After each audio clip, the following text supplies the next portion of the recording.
not let you print it out, let me know, and I can print it out up here. Some of these computers might not have a printer set up. They just got through printing or setting some of these up. So when you get to the print screen, let me see what it looks like. And see on the left side, try to select a printer. What's available?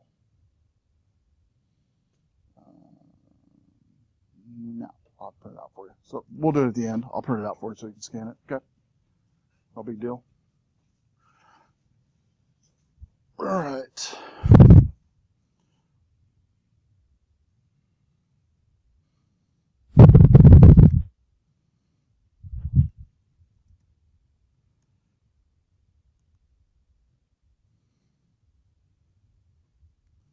Okay, this is PCT110. My name is Professor Chuck Conkle. Be with you the next 15, 16 weeks. And this is Network Essentials. And if you're in the wrong class, it's good to see you, but see you. This is a smaller class than what you usually have, but fall semester is a little smaller than usual, so we'll be pretty close to good for our labs and that nature, and we'll have a good time.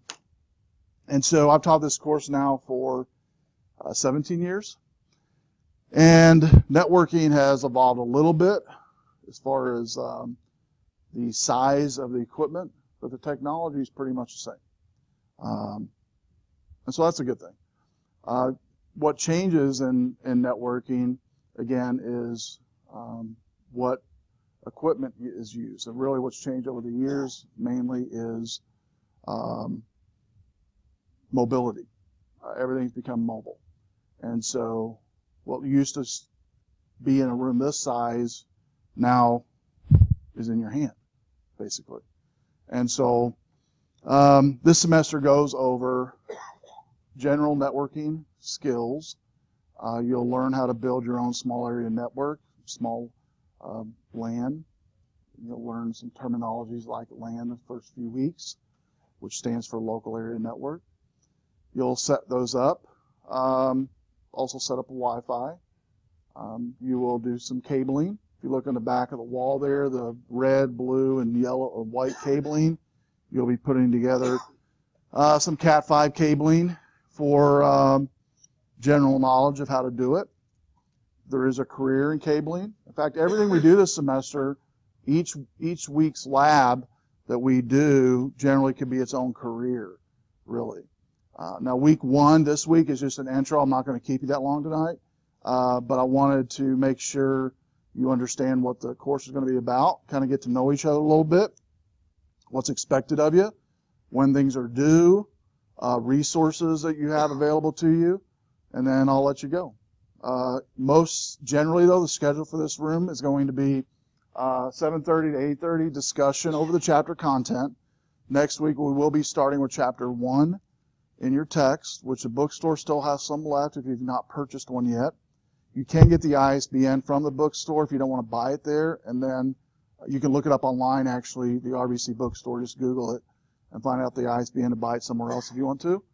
When I first started here, the bookstore would not give you the ISBN if you called. Now they will, and so you can do that as well.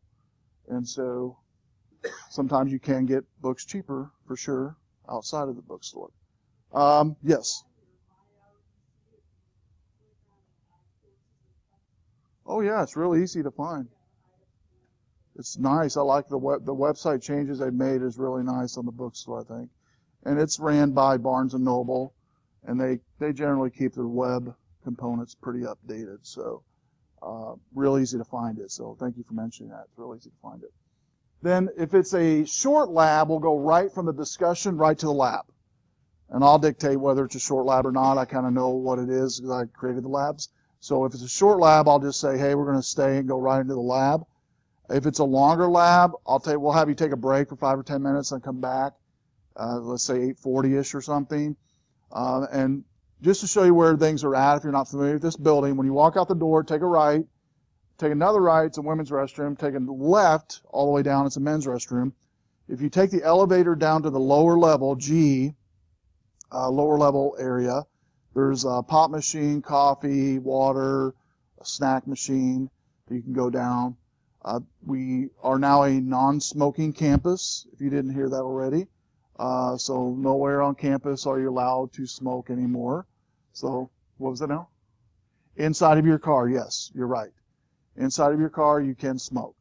And I don't think they advertise that, by the way, but that's by law. You can smoke in your car because it's your property. They probably don't want to advertise that, but I'm guessing. Well, actually, it's different across campuses. Yeah. Yeah. Oh, even in the car, you can't. Well, tobacco is banned from campus in all forms, so you can't do vapor, you can't do Right. cigars. And you can't do that here either, vapor. You can't vapor anything, but you can have gum or patches. All the backs. So And that's the only form of nicotine that you have. I got you. I got you. So if you want to take a break, what you're saying is you got to go to your car. Gotcha. All right. Well, so that might pertain to some of you. And so we'll log in with that credentials each time. When you guys leave at night, what I'll have you do, since we're the last class, and I'll have you shut down your PC that you're on, plus any around you that's nobody's sitting at. You could shut those down for me. That'd be awesome if you could do that. 3-ring binder. I would recommend starting next Thursday, bringing a 3-ring binder each Thursday, because the labs will have a lot of times handouts for you. Sometimes they'll have software for you to use that you can take home and use after the fact. Not every week, but it'd probably be wise to bring a 3-ring binder just to put labs in there or any handouts I give you. I try to make the handouts or labs something that you could use after the class, to where if you wanted to redo it again later down the road, you could. And so avail yourself to that. I want to show you our course website, our division website. It's myrbc.org. You've seen posters around campus. We're in this building that looks like this one over here, the MyRBC, the blue one here, MyCIS at RBC. I'm going to hand out some cards here that has a QR code on it plus the website. I'd recommend bookmarking the website and liking us on Facebook and following us on Twitter, because we do post current, if I can get these out, current jobs, internships are posted on that website. As soon as I get new jobs from people around the area, you'll notice a couple new announcement jobs here. This was just posted this week. Student worker needed for information technology. It's Tavis Alfredson is the person that's contacting there, and student will need to fill out some application, online job application, but it's a network specialist, be doing cabling, general networking stuff. So if you're interested in that, you can apply for that. There's also some internships available for Transform Rockford, both for photography, social media, and then also we have 2 other companies that have yet to complete their description. We'll be posting those probably tomorrow. And so if you like us on Facebook and Twitter, you'll immediately get those posts of that job. And if you've applied for jobs in your life, you know usually earlier the better when it comes to putting your information in. As far as references go, even though I know some of you from other classes, some of you it's the first time having me as an instructor, I have no problem having you use me as a reference, as long as you ask me first. I have no problem with that at all. If you need help with a resume, I will help you with that if you need it. Or any direction whatsoever when it comes to jobs. I put this website together myself about 5 years ago, and the purpose of it was to connect students to local employment. That's what I really love to do. It's one thing to teach somebody something. It's another thing to see them actually provide for their family. And so that's pretty rewarding to me to be able to do that. And so on average, most semesters I connect, and others in the CIS division will connect students with work. On average, we probably put about, half a dozen to a dozen students, depending on the semester, connected with local employers.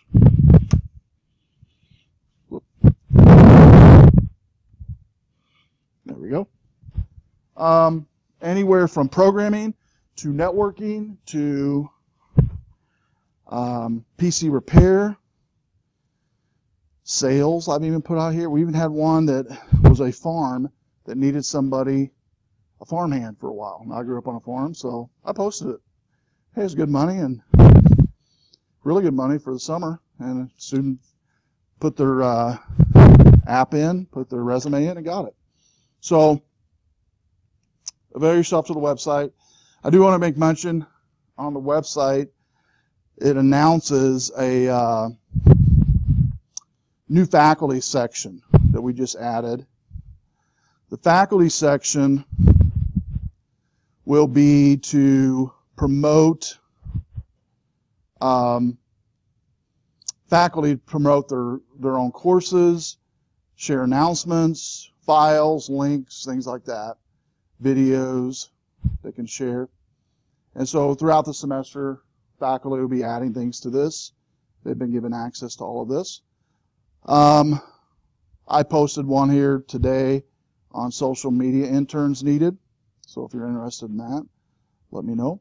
The other thing I'll make mention is my advisor tab. Here's where you can get direction for courses in the future that you want to take. You just basically select what degree you are pursuing, and then full name, email, phone, what question you have. It goes directly to Stephanie Washer, which is our faculty advisor and division chair here in CIS, and it'll go directly to her email, and she's very responsive to help you. Do I know? Exactly. She's awesome. And I think if you have any questions, she's more than able to help you, and would love to help you. My Future tab is jobs that have been posted. I would check there periodically, especially if you're needing work. My Path tab goes over resources to find your path in life, going over what degree. You might not know what degree you want to take yet. You can go in here and all these places here that's talking about are clickable and takes you to the location you need to go.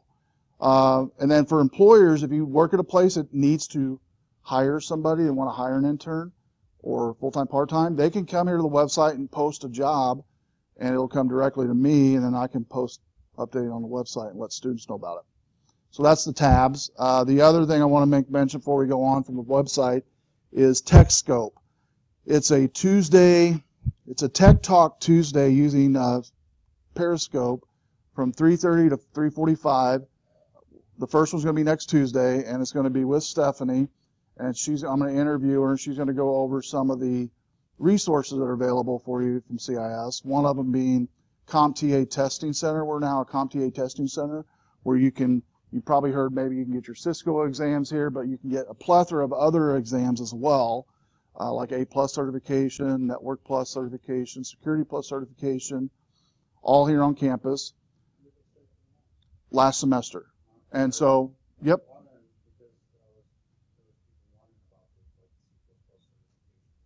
Yep. Right. We're now a CompTIA certified center, so if we don't have the test in-house, we can get it. And so she's going to talk about that. Tuesday, there is some things you have to sign just for folks to follow you that's providing this, the CompTIA folks, just for data purposes, so they can see, okay, you took whatever test. They're going to follow you for 5 years on your job history, kind of, and to see, okay, people that took this exam made this much money in 5 years, something like that. As an example of maybe a report that they do. What now? Tuesday from 3:30 to 3:45, and on our website, or actually on my receipt, right here, there's a link. If you click on this link here that says Techscope, or you click over here where it says follow us on Periscope, either one, I'll click on the one there. It'll take to a page here. This one just tells you to follow on Professor Geek. This link here looks like it's better. On the left side right here where it says C, and then there's a link there. It says follow us on Periscope. CIS Division will be hosting tech talks on hot tech topics of the day. I'll click on that to show you what the form looks like.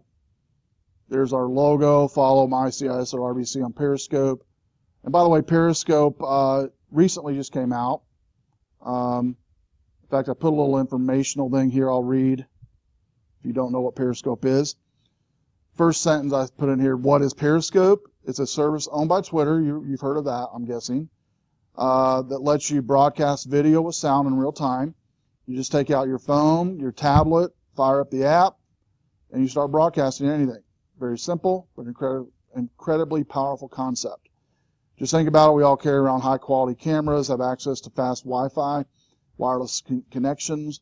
The capabilities of an entire TV crew from a couple decades ago are now on your fingertips. It's up to you how to use them. From citizenship journalism to exploits of your cats, you can now broadcast anything live and without zero effort. That's empowering. So it goes through some steps of what to do to register for Periscope.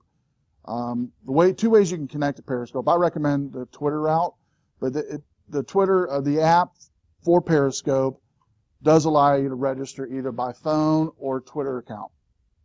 I recommend Twitter just because it's going to be easier. Especially, I do recommend all students have a Twitter account because you'll be using it for your networking down the road, whether it be for jobs, whether it be for connecting to resources that have a Twitter feed.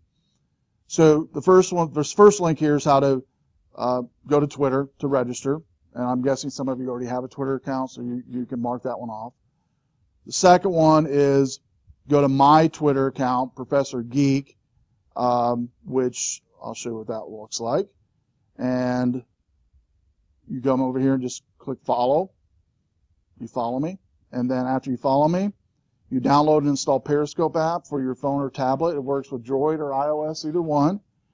And if you click on this link, it takes you to the Periscope website. And there is a link down here for the App Store for iOS, for iPhone, iPad, and then for your tablet, Droid, or phone Droid on Google Play. Yep, I'm not done yet. You can do that. Yep, no, that's fine. It's a good question. So you sign into Periscope app. Once you do, it kind of looks like this. It looks exactly like this on iOS. I don't know about Droid. I'm thinking it looks the same on Droid as far as the app goes. But you'll tap over here on the bottom right, which shows people you can follow. You'll search for Professor Geek. You'll find me and click on the follow icon. Then before the event, like next Tuesday, you'll kind of fire it up around, 3:30, 3:25. Fire up the Periscope app. You'll tap on, it'll actually notify you in the app that I've started a live event at 3:30, and you can just tap on it and start watching it. And the way Periscope works is when you're watching an event, the people that are videotaping it, myself, or broadcasting it, we don't type anything in. We're just recording. You're typing in on your end questions you might have. If you don't have any questions, just kind of like what you see, or you understand what we're talking about, you tap the screen, it puts a whole bunch of hearts on the screen. The more hearts tells a user that's broadcasting, hey, there's people not only watching, but they're liking what they see, or they're liking what they hear. Okay?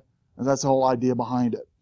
What's great about it is at the end of the session, it's saving it as it's recording it. And so at the end of the session, it saves it to a external page, which I use, which is called catch.me, Professor Geek. I put in red here, if you do not have a smartphone or a tablet, you can go here to view the session. Now the downside to viewing it is, there's an upside to viewing it is you can view it. The downside is you can't do live commenting on it as it's happening. But at least you can watch it from that link. And so on this page, you'll see as the semester goes on, those that don't have smartphones, they can come in here and look at all the different periscopes we've done throughout the semester. I have 3 in there right now, or some Q&As for some of the courses. And so that's those that do not have a smartphone or a tablet. Now, what I will also do is, like I've done with some other classes already this semester, they allow you to download these videos to your phone when it's done, and I'm going to upload it to YouTube, and I'll put a page on our course. I'll show you what it'll kind of look like. I did it for my 180 class online. So after the Periscope session I had with them on Sunday, they come back here to this Periscope Q&A sessions link, and this is what I'll create for us as well. It'll have in here a feed, a playlist of the YouTube of all the Periscopes that you can watch from here as well. And so once we get the first one under our belt, the first Scope Tuesday, I'll put it inside of all of my classes like this, so you can see it that way as well. All right, but if you don't want to wait till then, you can actually click on this link and find it immediately after the Periscope session is done. And that's it. Any questions on Periscoping? Yes? Yeah, I'm going to be reading them as, okay, the way it works is I've got my phone, right? It'll be on a tripod, and it'll be videoing myself and Stephanie on Tuesday. And we'll see the comments below as you guys make them, and we'll just reply to them audibly as they come across the screen. And, you know, and what's great about it is we're limiting the Periscope to just the followers to make comments, because Periscope can do two ways of doing a Periscope. You can do it public commenting, or you can do public and then only commenting by those who you follow. So that's why it's important for you guys to follow me, because you can't comment unless you follow me. Does that make sense? The whole world's going to view it, and they can view it, and we'll probably get 40, 50 viewers that are totally outside of Rock Valley watching it, but they can't do any comments. And if you've been in any type of chatting before, folks that like to come in, they call them trolls that try to come in to just post stupid questions, right? Like, what time is it in Germany, or something like that, you know, or worse, or, you know, ruder questions than that. I call them stupid questions, or just questions to mess the broadcaster up. And so we won't have to do any blocking at all because of that, because I'm going to be following everybody that I know. And so that'll be nice. But what's great about it is, yeah, when we see the question come across, we just answer it as it comes across. Now, I've done enough of them to know, though, too, you can miss questions, because they just, especially if they're coming in a lot, you can miss them. And what we're going to tell everybody at the end of the broadcast is, if we missed your question, because we can read them post-session, if we missed a question, we'll reply via Twitter to our Twitter account. That way you can read it there. Make sense? Cool. Good question. Any other questions on the TechScope Tuesday? All right, awesome. So I look to see everybody can come and join in. That'd be awesome, because it's not just us helping you as much right now as you helping us to make sure it's all working right. Because one of the things I'm also going to do after this first one is about 3 or 4 after that I've already got planned to do on Tuesday, is I want to interview all the faculty, the CIS faculty, just for 10, 15 minutes on what they do here, how long they've been here, some of the passions they have, what they'd like to teach in the future, and then answer any questions students have. And the way I'm going to do that is I'm going to actually have my iPad on a stand. I'm actually going to use Dester, my robot, for my stand. And they're going to use Skype and Skype into the iPad, right? It's going to be like right here. And then I'm going to have my iPhone here. So you guys will see my face. You'll also see the face of the person on Skype, whoever it is, and be able to interview them as if they're in the room. And so I actually watched a podcast the last couple of days where that's all these people do. They figured out how to do it. But they use a monitor, but I'm going to use an iPad instead. But I think it'll work pretty well doing that. We have to go what's called a splitter for the iPhone, to where the one, it'll be a Y splitter. This might be too technical for some, and you don't care, but you might. A Y splitter basically allows me to take one line into the for a mic on me, and then the other line is going to go into the iPad that we're scoping with, that's going to be on the Skype. That way, the audio that's going into this is going to be from me or from the person that's on Skype, which would be a lot clearer audio that way. Because I've seen scopes where no splitter, and it's kind of, you got to get some feedback or some kind of sounds like you're in a drum kind of thing. And so I think the Y split, and the Y splitters are only like $5 to buy, so pretty cheap. Yeah, I'm planning on, because that's a good time. I'm talking to Stephanie, for her and I, and then also for those who aren't here, they're going to do the Skype thing at 3:30. And we're going to try the Tuesday first. Tuesday seems to work best for everybody right now, the 3:30 time slot to 3:45. And there's not many classes going on then. There are a few, but I think it's going to be good enough to where students can, even if you jump in for a little bit to see it and can, go back out or something like that. And so it'll all be recorded if you can't make it. But if you guys can hop in just for a few minutes, that'd be awesome. Because we're going to ask you a few questions like, hey, can you hear us well? Can you see us well? Is there any suggestions? Are we too loud, too soft? Stuff like that. So the first couple of ones will be like that, I'm guessing. So make sense? So look forward to that. And so hopefully that'll help you.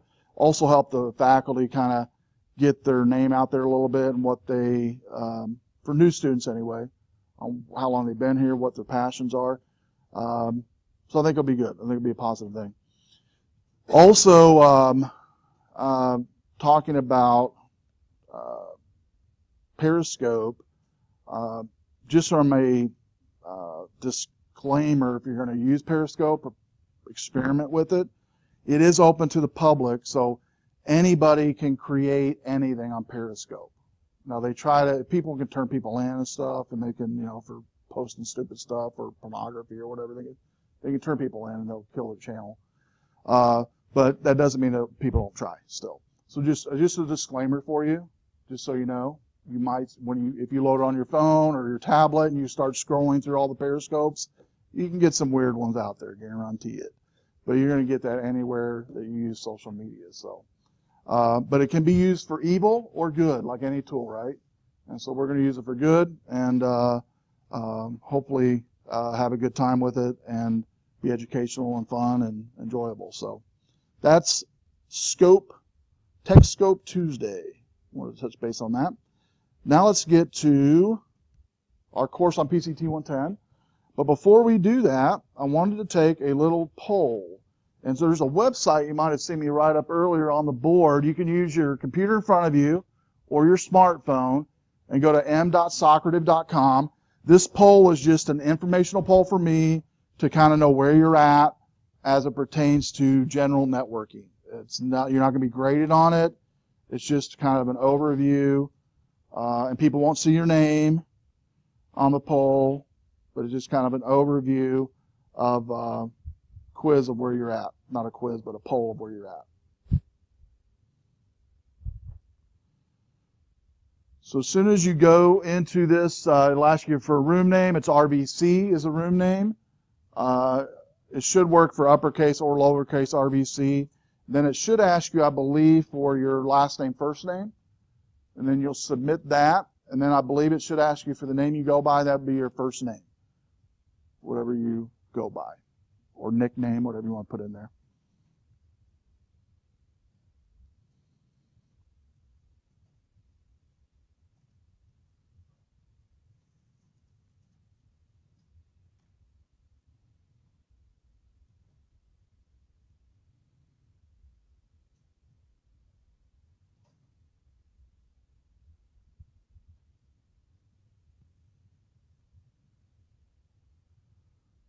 Okay, waiting on one more, I believe.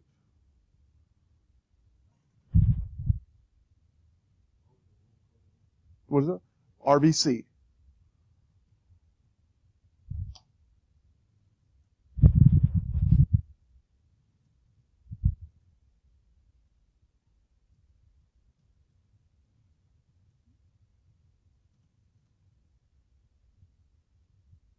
And we'll be using this software. It's called Socrative. It's a free software that anybody can use. It was developed by teachers that are programmers from New York to do live polling in a class or in a meeting. So it looks like everybody's joined in here. So you should get the first question up here. Have you ever set up a network LAN, a local area network for a small business, like maybe a server, router, switch, client, and even include in there like a Wi-Fi router. We'll even include that, like if you set up a Wi-Fi router for your house or something, you know, something simple like that, or just put down yes or no on that. No, that's fine. Oh, that's fine. Yeah, so around 50-50 here, so that's good to know. Let's go on.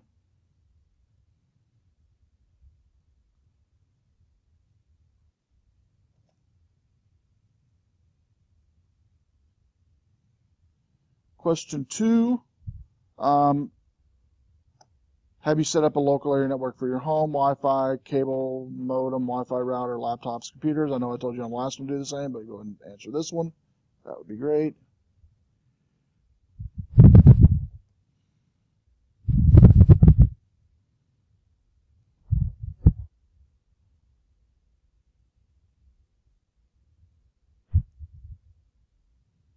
And 100% on that.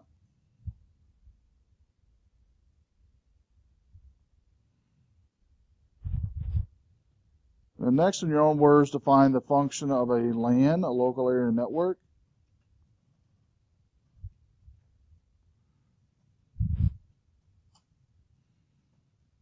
What you think it is. There's no wrong answer here, so you're not being graded on it. Just what you think it is.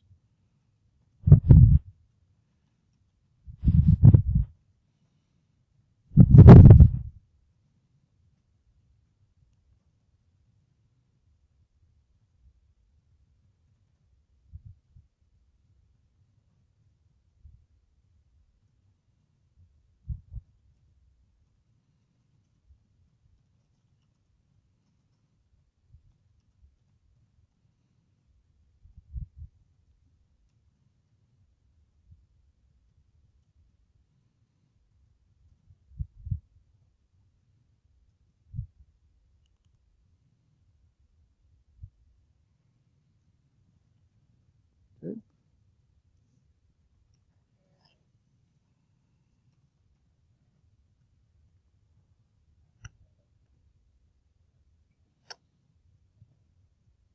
All right.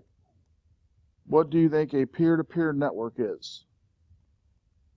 A client-server connection or a client-client connection? Client-server connection or client-client connection?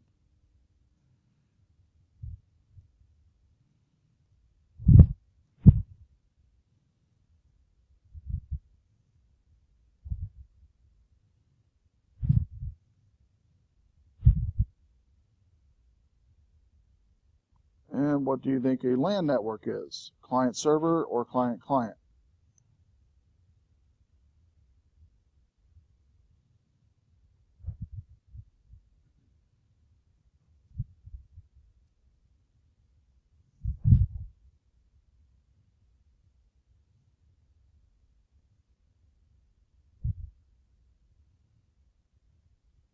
Are you interested in internship?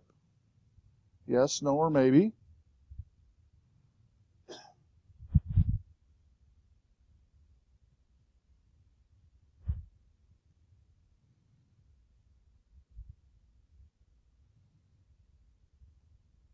Great. And why you're taking this class? Degree, knowledge, general knowledge, work required, or other.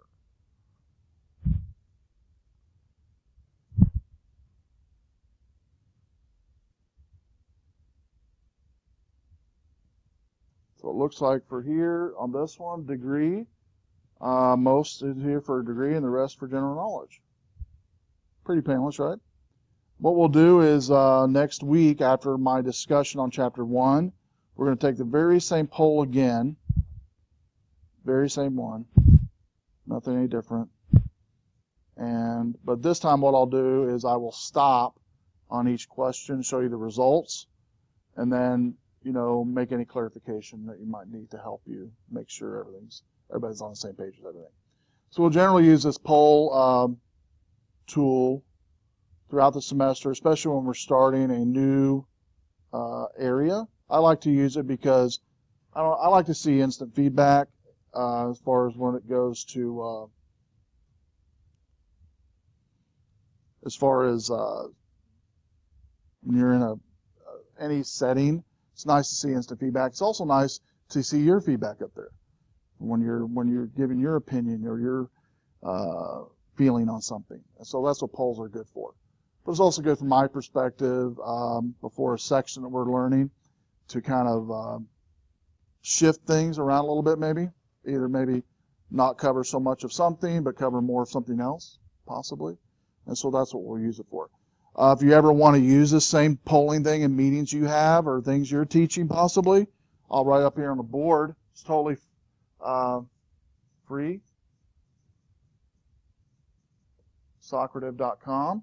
You can sign up, even though you can sign up as a teacher and you know, do this in meetings. And it does have an iOS app. I don't know if it's got a Droid one. I know it has iOS, but you can just use a computer browser and set up quizzes, polls, whatever you want to do. I use it a lot of time in meetings. So the most times I use it is for polls. Works really well. Do I? Yeah, definitely. I don't care. Yeah. Yeah, well, why not? Do what now? Right, exactly. That's the right question there. Yeah, right. Well, I would answer honestly, that's for sure. But no, it's a good tool to use. I definitely recommend it if you ever are leading meetings, which I know some of you do. That will definitely be a help for you. Save time. And people will use their smartphone to do it too. It loads really well on a smartphone. So, anybody use their smartphone while we're doing it, by the way? I didn't check. Okay. It works, the web page renders real well on the smartphone as well. All right, well, let's go over the layout of the course. We'll go over week 1 and 2, and then we'll be done. Let's look at the course content at the top. It gives my demographic information, my office number. Because we're meeting in here, Web 220 is in there, but my office number is 262, and it's right down the hall. Take a left, across the way, and my phone is there. That's a Google phone, but you can call or text it, and it'll leave a message if you call. If you text it, it'll go right directly and redirect it to my phone.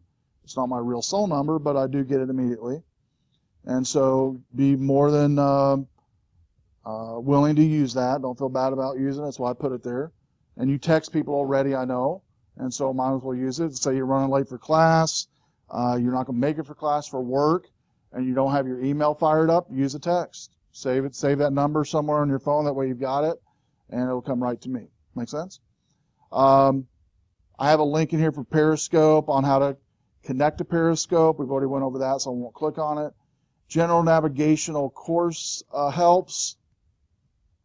Basically, this just goes over how I set up the course. It's set up in what's called modules. Each week is made up of one module. Each module represents a number of pages. Each page must be completed before going to the next. A new module, example, next week's module, cannot be started until all assignments are done in this week's. You have a completed week's module when you reach the You've Completed Week's Module page. Main pages of the site are, that you guys see, is home, main page of course, announcement, where you get weekly announcements. I would recommend checking the announcements. Probably for all my courses, I try to put all my announcements in those courses on Sunday and Monday of that week that's coming up. Generally mostly on Sunday, but sometimes if there's something changing, I'll put something in on Monday. So it's good to check that. When I do post an announcement, I generally do email everybody saying, hey, check your announcements. I usually do that. Also, if I post new stuff on the site, like say tonight after our class, what you see in here is being recorded. You see a little timer on the lower left corner of the screen up on the overhead. I post this as a podcast to YouTube immediately, and then put the link in here. And then after that, I upload it to iTunes U. And so, but I will email everybody once that post has been done. Also, there's syllabus, which shows you all the assignment due dates. That's a good snapshot if you're wanting to find out when everything's due. Just click on the assignment link. And then grades, I generally try to have all the grades graded for that following week by Wednesday. Everything is due each week by Sunday. So week 1 is fairly slim pickings. I think you just have About Me due, I believe that's all you've got to do for this week. And what else? Yeah, reply to getting started and About Me, and that's it. But every week, everything's due Sunday by midnight for this class and most of my classes. So let's go back to the home. So that's the general navigation. Course success. Let's look at that one. Basically, to succeed in the course, you need to read the chapter before coming to class. Next week is chapter 1. So have it read before you come to class. It'll just help in discussion and help with our lab time as well. Complete all assignments before due date. I know you're in college, like I was in college not too long ago. You're going to wait till 5 minutes before it's due. That's normal. Well, maybe 10. Okay, 10 minutes. But just get it in for due date. If you're going to be late on something because, say, you forgot, or just say, I forgot, I'm going to be late. I love honesty. Tell me that. Just what I don't like is when you just don't tell me anything. So if you tell me, hey, I forgot, I'm not going to be able to turn it in until tomorrow. It's Sunday night. Is that okay? Yeah, that's fine. Just tell me. Text me, email me. I have no problem with that. Because in life, honesty is the best policy. You might have heard that. People might not like it sometimes when you're honest, but you're honest. What do you do about it, right? So you have nothing. You can sleep good at night. You're honest about it. Complete all assignments by due date. Silence your cell phone. That's all I ask when you come in. That's it. As far as classroom etiquette, for me, some of you have me before, especially during discussion time when we start discussing things after a lab, I like interaction. So just share stories you've had in your workplace about what we're doing. I know some of you have stories you've experienced. Share them. So it's kind of like just remind yourself, I guess, of like you're hanging around your house, around your living room, talking to each other. That's kind of what I want it to be like during discussion time. Because when people are like that, they let their guard down a lot more, and they are more honest and transparent when you're like that. So that's why I want from you and give you that permission to do that. Okay. And all I ask is just give each other respect, and if you're going to disagree with somebody, disagree with their premise, but not that person, if that makes sense. And so, that's about it. Pretty simple. So that's course success. And then syllabus, I won't click on, but take your time to read that outside of class. Live chat, I'll click on that one. Live chat, if I'm available, when you click on live chat, the page will load and tell you I'm here, I'm available. If I'm not available, it'll say I'm not available. Since I'm in class, I have it turned off. But as soon as the class is over tonight, until I go to bed, I turn this chat on. In fact, I'll show you what it looks like. I'll turn it on my phone, and you can see what it looks like real quick. This again is a free program. No secrets here. I have no secrets on what I do. I like to share it. So this app's called PureChat.com. It's an app you can put on a Droid or an iOS. Totally free to use. You can put it on a website and do live chat for your website. So I'll go ahead and refresh the page here. Make sure I am available first. I'll refresh it again. Yeah, exactly. Talk to myself. And what's great about this chat feature is not only is it great that it's free, which I love, but it keeps a log of the chat post-session. So I can send to you from my phone files, screenshots, and then after the session's over, it sends you a link of that full transcript. That way you've got it post-session, which I think is great. It's awesome. Well, no, it'll do it even if you close the tab out. I get it. It's saving it as it's working. Right. Yeah, that's not going to work. You have to come back in and start over again. Yep, you're right. But if I'm available, all you have to do is put in your name and description of what the problem is, course and description, and I will reply ASAP.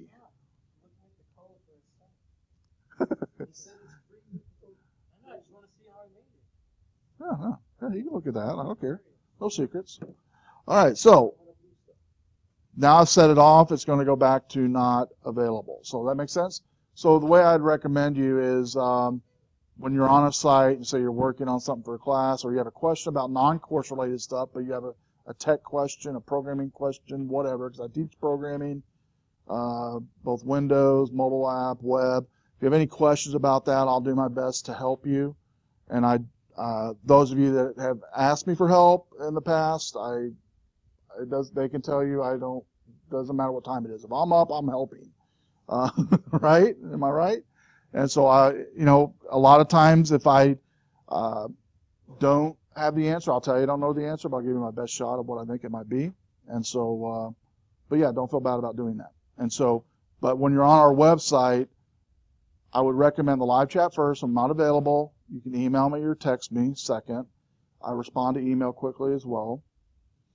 And I have had students just text me and say, can you check your email? I just sent you something, like especially if it's code related or something. That way I can, when I get time, check my email. Make sense? Cool. Questions so far? All right, the course documents. This basically goes over an area, module area of all the course documents, from getting started, which is due Sunday, to research paper, which we'll go over in a second. iTunes U I won't click on, but I do recommend you registering, subscribing to my iTunes U channel. We'll be uploading new podcasts as they come in. Syllabus link, other general links, course success link, and Periscope link on how to set up Periscope. I will click on the getting started because that is the first thing I believe on the home page it sends you to, is on getting started. And I think I sent that to you, I believe, before class got started. But on the getting started, you just read this information and say, I have read, like Greg did, and like Matt's done, and like Kevin's done, like all these people. Just say you've read it, and that's all you got to do. Pretty simple there. On help, let me click on that. This one's, click on that real quick here, wait for it to load. This one's fairly new. I've added, you might have heard of TeamViewer. Anybody heard of TeamViewer before? This one allows you to download a, TeamViewer is a software you can download for free. You can pay for a commercial grade version of it, but the free version for Mac or PC allows you to remote control into your own PC, Mac, or server unattended. But what's also great is they create a version of TeamViewer for quick help, and that's what this is. It's a quick help download, meaning if you go to this page, just do what it says. Click the button down to download TeamViewer. Don't do it now. Email myself. We'll set up a date and time, and then you'll give me a code, basically, and an access code. I will type that in on my end and be able to remote control your computer. If you have a microphone on that end, I can actually just talk to you, and you can talk to me through the microphone, which I do sometimes, and then fix whatever needs to be fixed or show you how to fix it, either one or both. A lot of times what I'll do, if it's code related or if it's something about your computer, I'll go through and show you what it is, and then maybe have you do it again. That way you kind of know what I did. Make sense? But this is something, again, another tool. You guys did 3 tools already tonight. You got that tool, you got the online tool for chatting, now this one. TeamViewer, totally free to use. Excellent for networking, folks, anybody in IT. I use it probably in 10 to 12 servers a day to connect to remote in and to see the health, and if I have an issue, be able to restart it, and be from anywhere in the world and do it. I can access it from my phone, my tablet, laptop. Doesn't cost anything. There are other products out there, by the way, that does the same thing, but they're not free. And the reason I like free is I can tell students about it, because otherwise students try to pirate it and download pirated software to get it because they can't afford it. And so free's better, right? I know you guys would never do that. Do I know? Exactly. I don't want that. You don't need to pirate free software. It's free. And so you can have it for free and download it for free. Make sense? So you guys got 3 softwares already now. That's pretty awesome, right? And so some of these softwares you might have heard of, some of them might be brand new. So you can start using these tomorrow. TeamViewer you can actually load on your PC at home tonight, or your Mac, or your, I think the Linux version out there somewhere, I believe. But you can install it on all those devices. And the full install allows you to install what's called an unintended install. Meaning, once you're through installing it, you set up a username and password, and then you can, from any other machine in the world, or phone or tablet with TeamViewer loaded, log in, you'll see your computer, click on it, and access it. Pretty awesome, right? Do what now? How safe is that? Very safe. It's a SSL socket, 256-bit encryption, and uses a VPN tunnel. In fact, I'll show you real quick one right now, live demo of TeamViewer. Here's one of my servers I connect in all the time at a company here in Rockford.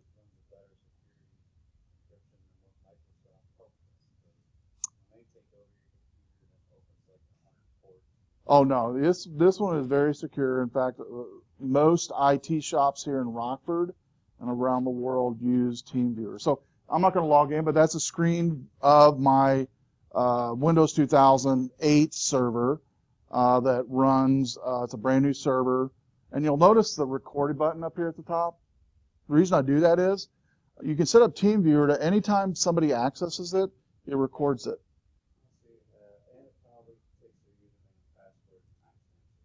Any activity that's happening right now, it records it as a video, and I use it for 2 reasons. One is sometimes I do stuff late at night and I don't write down everything I did maybe.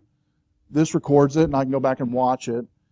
The other reason is if somebody was to get my username and password and do something maliciously, I can also, I've never had happen, but I could also trace what they did that way as well. So that's why I use it. But mainly I use it thus far, 99% of the time I've used it, 100% of the time I've used it actually, has been to watch things I've done before. Because once I'm done with the session, it records it to a location and saves it on my hard drive, and don't have to worry about it.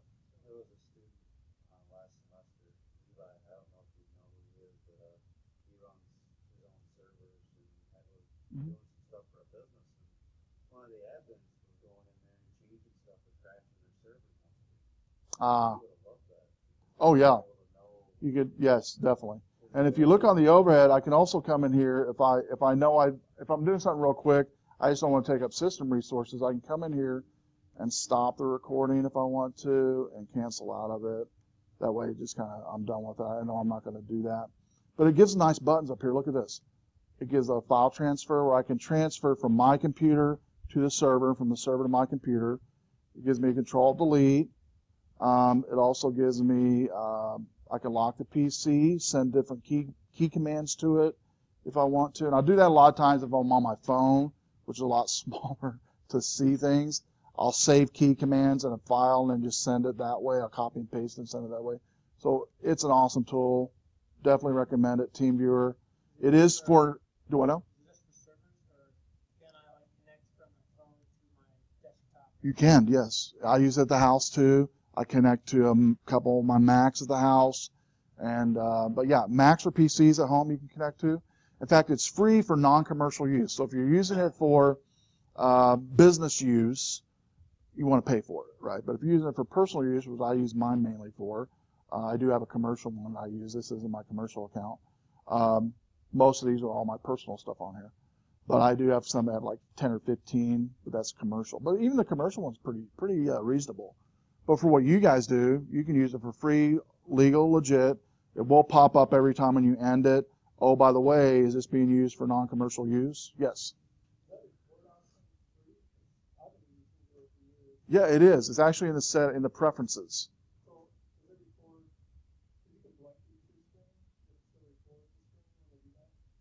Yes, it does. It records what the user is doing, even though it's blank. Yes.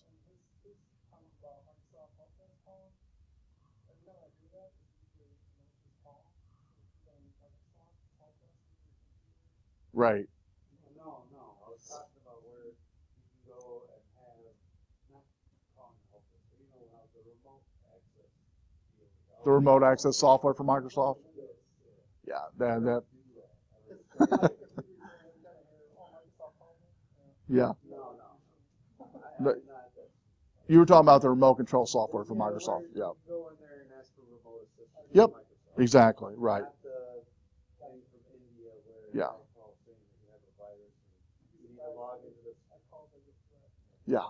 You need to log into the site and pay $20 and we're going to infect you. Yeah.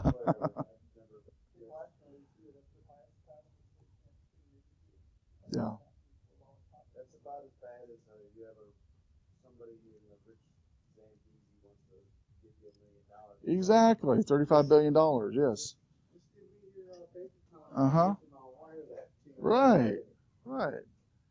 Well, software tonight so far, we have Socrative, you've got the PureChat.com, and I've given you TeamViewer. Those three softwares are awesome softwares, all of them.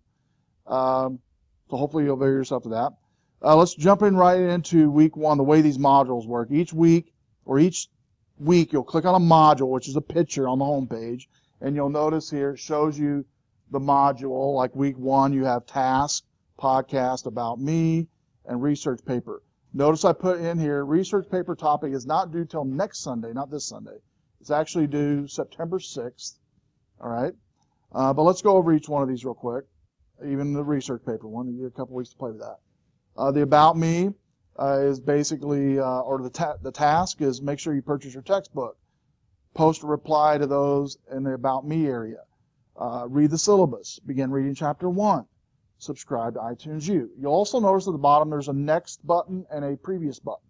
We'll go next and go to the podcast. What you're listening to right now, watching, will be a link there after the class. After it's posted, I'll email you that it's there. About me, some of you already filled out, just telling me about yourself, name you go by, food, movie, hobbies, why you're taking the course. And I want you to read everybody's and then just reply sporadically to different posts people have. You don't have, like if I reply to Greg, I don't have to go in and ask him a question about every one of them. I might just ask him, okay, he says pizza. Okay, hey Greg, what kind of pizza do you like? All of it. He likes all of it right there. Everything.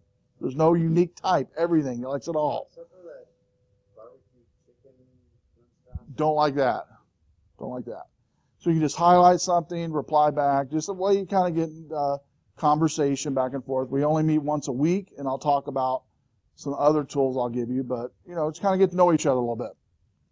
Questions on the getting about me area? Any questions about that? All right, research paper topic. This one's due next Sunday, not this Sunday.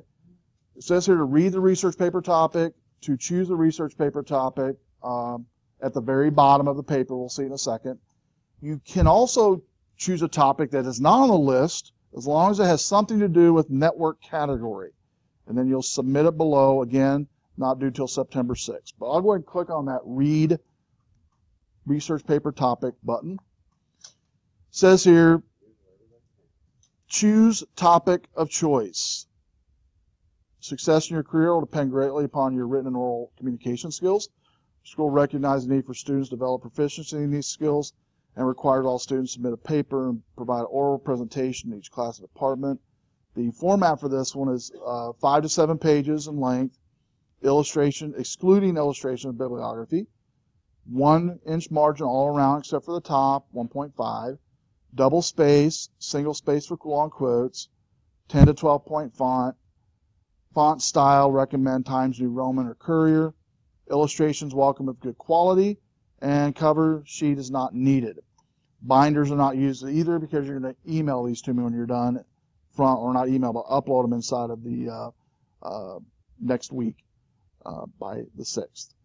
Topics we'll look at in a second at the bottom. You will need to go over what an attribution is, how to cite resources. I do put a link here to MLA documentation. The goals here for this assignment is, and again, this is at the end of the semester, the last couple weeks of the course, is to display your ability to research and deliver information as a career skill. Creative presentations and ideas are welcome. Use your imagination. I'm going to stop there right now. You can do this, by the way. I've allowed students to do this the last 2 years now. I haven't had many bites on it, but I'm going to mention it again to you guys. You can do this remotely. If you wanted to do this presentation using Skype or FaceTime or something like that from home, you can do that. It'd be awesome. You have your laptop at home. You have your little presentation. Maybe you're doing some type of demo there. You can do that all from the comfort of your basement or home. I'd love somebody. I think I had, not last semester, but the semester before last, one of my 130 students did one from his basement, and he did it on security differences between the iPhone and the Droid phone, and he spent about 10 minutes on it, and did a great job using Skype. So that's what I mean creative. You could also videotape a part of your presentation, maybe. Say you want to videotape an interview you did with somebody, or you want to videotape a demo that you did, a live lab that you did yourself, an experiment or something, and incorporate that into your presentation. You can do that. Develop speaking skills, public speaking skills. If you have stage fright, the best way to overcome it sometimes is just getting up here and speaking. Play the role of instructor. Instructing others will be part of your career, even if it's only instructing one or two people in your workplace on how to do something, or a room full of people. And oddly enough, some people even enjoy teaching. You'll find that. Format, 10 to 15 minutes in length. Time your presentation. Visual aids like a slideshow, whiteboard. You can use, PowerPoint, Keynote, OpenOffice. You can use Prezi.com, which is a new way to get presentations. Handouts are acceptable if of lasting value. My definition of lasting value is if you would not take whatever you're handing out and not throw it in a trash can when you leave, it's lasting value. Okay, a good example is a student a couple semesters ago created a nice handout on 3 easy steps of setting up a Wi-Fi access point in your home. 3 easy steps with pictures and little tips and everything on each step. Is really nice, really colorful, and did a good job. And people could use that, regardless of what the access point was. Topics, you'll base your presentation on your research paper topic. Attribution and citation, you took care of these in your paper, so you don't need to put it in your presentation. So again, you're having your research paper, 5 to 7 page, and you have a presentation, both, all right? There will be a week here, I'll go over in a second, where you will use that night, a Thursday night coming up, I believe towards mid-semester, where I let you start your research paper and start working on it and start getting, at least your outline created and start doing some research. The topic is. You just have to pick the topic, that's all you gotta do. I was like, I thought it's due next Sunday. Everything was due The topics due next Sunday, only the topic, not the whole thing, no. You get super duper extra credit for That's why I said it's due at the end of the semester. All I saw was the next Sunday, and I was like, No! Yeah, no, end of the semester. That's all right. Sorry to drop your heart there for a second. Well, let's go over the topics, okay? Here we go. Apple Talk and Mac networking, copper cabling, email protocols, fiber optic data cabling. Now, as I'm reading these, I already know you're going, I don't know what that is. That's why God made Google. You can search it, type it in, and it'll give you some definitions here if you don't know what these are, which you probably won't know some of these. That's okay. I think so. IBM SNA, ISDN DSL cable modem, malicious code, multicasting, NetBayou, network management, network hardware, networking with Windows, Novell NetWare, OS2, point-to-point protocol, remote access, server hardware, TCP/IP, the internet, token ring, Usenet, VPNs, wireless networking, and the last and the best one that most students pick, elective topic of your choice that has anything to do with networking. And an example, in today's networking scheme, I had a student a couple semesters ago that chose networking as it pertains to social media. How does your network today connect to social media? And then he did a presentation on it and talked about how Twitter, Facebook, LinkedIn, people do use it to share files and do use it to share documents and share videos and So it is an integral part of a lot of people's lives. And how does that affect your network? And so it's kind of interesting. So that's one I'll throw out there that somebody chose a couple semesters ago. So again, you have this week and next week to think about it, just a topic, due a week from coming Sunday. No. All right, so topic only, week from coming Sunday. Any questions on that? All right, so choose from a list or from a topic of your own choice. All right, so that's research paper. That's the end of week 1, I believe. Going right into week 2. Right into week 2. Next week, we'll be covering chapter 1 next Thursday. We'll go right into a lab. Next week, you will have review questions and quiz due for the first time, and we will go over those. I'm just keep clicking next here. Yep, I'm going to go over in a second. Now, you will see as you go through the modules, stuff like this, where I've left old podcasts. I will leave them there until I replace it with this semester's podcast, okay? So if you wanted to look ahead at what week 1 podcast is and kind of what we're going to talk about, you can definitely look at it. I'm going to leave it there, and then I'll replace it with our discussion next Thursday. Make sense? So this is the last semester's podcast, but I'll leave it there if you wanted to look at it. You don't have to, but it's there if you want to. The lab we're going to be doing next Thursday is called Network Star Topology Lab. You'll be working in groups. For this class, looks like 2 groups of 4 is going to work. And you'll be putting together your own drawing of what a network topology looks like. We'll talk about topologies first, what that all is about. What type of topologies there are. I'll give you a company, a fictitious company, and you will draw that company's diagram of what their network should look like, from servers to clients to switches, and come up here on a board and draw it up there, and you'll create your first diagram of a network next week. And once you're finished with that one, you will, what's great about that lab is not just that you kind of understand a little bit how a network works, but you kind of get to know each other too, because just like in every group, when you start working in a group, it's inevitable a leader arises within that group, right? And so you'll have that next week. I just give everybody the same task, each group the same task, but then it's up to that group to decide who's going to do what. Who's going to draw the diagram? Who's going to come up here and draw it up here? That's up for you guys to figure that out. And so the dynamics we have next Thursday in every lab is going to be the same dynamics you have in anywhere you work. And so, but what's interesting about this lab is, and every lab, especially this one though, the first one, is you have the same description for the setup for the networks, but you're going to have 2 totally separate network drawings, guarantee it. Because you have 2 totally separate network groups, 2 totally groups of people. Even though you guys are in close proximity in the room, you have two groups of separate people, right, that are working on it. And so what that tells you is every network can be set up in multiple different ways, depending upon the people setting it up. And we'll spend some time talking about that next week. The way I teach and the way I've done networking over the years, I like to spend as much time as possible in the investigative stages and precursor purchasing items and installing them stages, because the more time you spend in those stages, the smoother the transition goes. Now, I've also done it the reverse, where hardly no planning was done and people just wanted to buy stuff and put it together. That's a nightmare.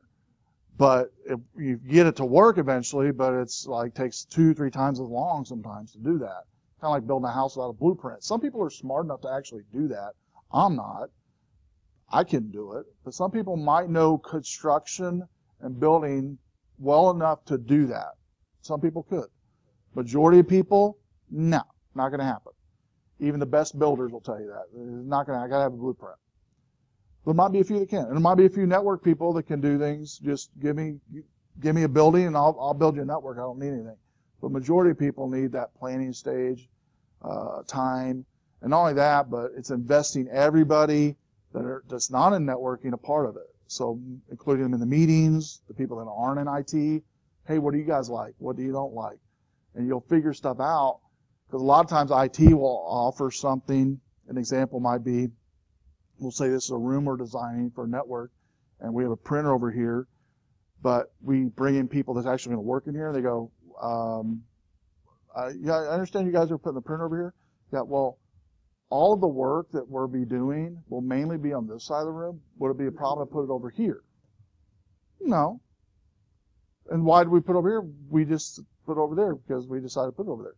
And so by not having meetings, we're going to, or let's say we rolled it out without having a meeting, they would be frustrated the printer's over here, guarantee it. But by having a simple meeting, including them in the talk, are we going to change everything because of that talk? No. But stuff like that that's a win-win for IT to be able to change something simple like that. We're not going to change protocols or change rules or change security on the computers, but we can change it where the printer's at, right? And so simple stuff like that comes out of meetings. Do what? Yeah, exactly. Simple stuff like that comes out of meetings, and that's also stuff that helps you as IT get better relations with people you work with. So if you ever get a chance talking about things not to do in IT, it's a Saturday Night Live skit done by Jimmy Fallon years ago on Nick Burns, the computer guy. These are things you're not to do as a computer guy. If you ever get a chance, Google it. It's on YouTube. You just go to YouTube and search for Nick Burns, the computer guy. It's awesome. Anybody seen those skits of him? Okay. Well, you'll laugh if you see it, but those are things not to do. Yeah, is it wrong? Those kind of things. Yeah, definitely. Okay, so week 2, I got to what did I get to? The task. I got to the lab. Let's go to review questions. Review questions. The back of your chapter will have review questions. All I need is the answers only, and it's a text box entry here in Eagle. So what I want you to do is, when you do the review questions, I suggest reading the chapter first, then doing the review questions. If you don't want to do it that way, that's fine. You can go right to the review questions and then find out where it's at in the chapter and find the answer. Either way you want to do it, it's fine. But at the end, you'll just type out on your phone or wherever you're going to submit via Eagle if you're on your computer, put it in Notepad or something like that. And you'll just need to put down like 1A, 2B, 3C, and if there's an essay question, put the essay question there. And then you'll copy and paste those into the text entry area for review questions, and that's it. Okay? The one thing I don't recommend doing is typing in your answers as you're doing it in Eagle, because Eagle will time out after about 10 minutes, and it will not save it. Right. So do not do it that way. Do it externally first, whether on paper, on your phone, on your computer. Type in your answers, then when you get time, paste them in there. Make sense? So that's review questions. Questions on review questions. All right, almost done here. Next is chapter quiz. This one is open book. All the quizzes are open book. The first chapter has more questions than subsequent chapters, but you do get 3 attempts. And once you're finished with it, it'll tell you your score. If you like that score, you're done. You don't have to do 2 more. But say you missed 2 or whatever. What's great about it is once you're finished, let me show you here. I'm going to switch over to student view so you'll see it as a student does.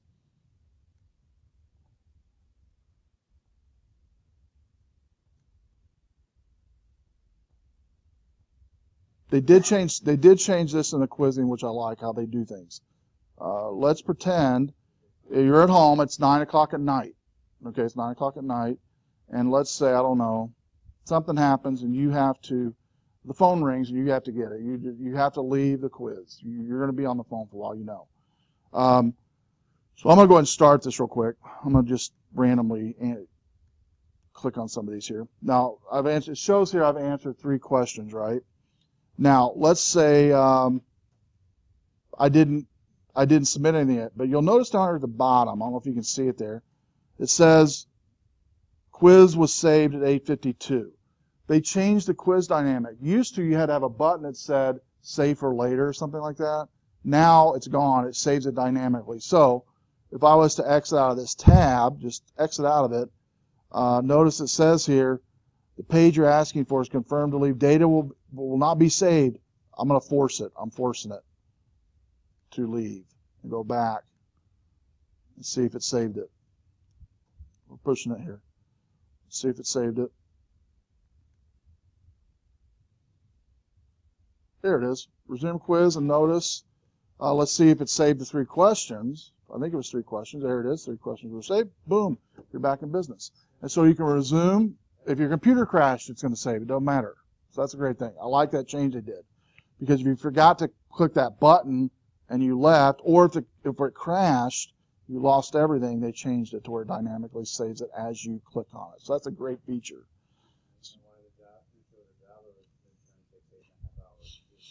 Yeah, exactly. Right. Right. Yeah. Well, after you get through with this, let me go ahead and I'm going to submit it. I'm not answering all of them. It'll tell me I'm not answering all of them. I'm going to submit it anyway. Although when I submitted that one, it said that I took 12,972 minutes to complete the quiz. Wow. I was like, well, Well, let's. and I went ahead in the future and submitted it on December 24th Uh-huh. of that year. Right. And it was midterm, so it was like October. Yeah. Said I submitted it. Wow. That's a long quiz.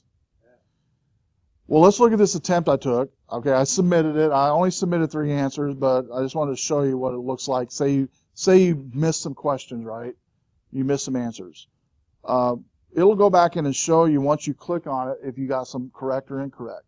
What I suggest to do is before you take the second iteration, you can go back in and look at your attempt to see what you got wrong, what you got right, before you try to take it again. All right?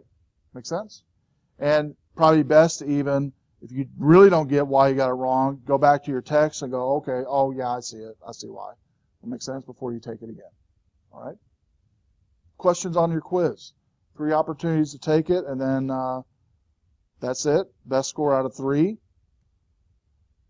And so we went over tonight, introduction, went over the website, right, my RBC, went over Periscope, we did that, went over research paper.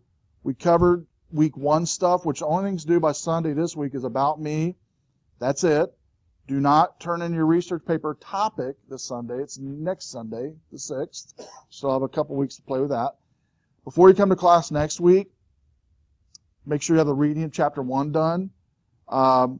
We'll talk about right when you come in. We'll go right into the LAN lab, where you'll work in groups of 2, 4 in each group on putting together a local area network. And that's a wrap for week 1, PCT110. And so hope we learned a lot this semester, get to know each other really well. And again, if you have any questions about anything, order of communication, try the live chat first. You can text me as well. And then email. Okay? That would be the order I'll tell you to do it in. So if you have any questions before you leave, come up and see me. Otherwise, see everybody next Thursday. Oh, and shut down the PCs around you as well as your own before you go. That would be awesome. Appreciate it.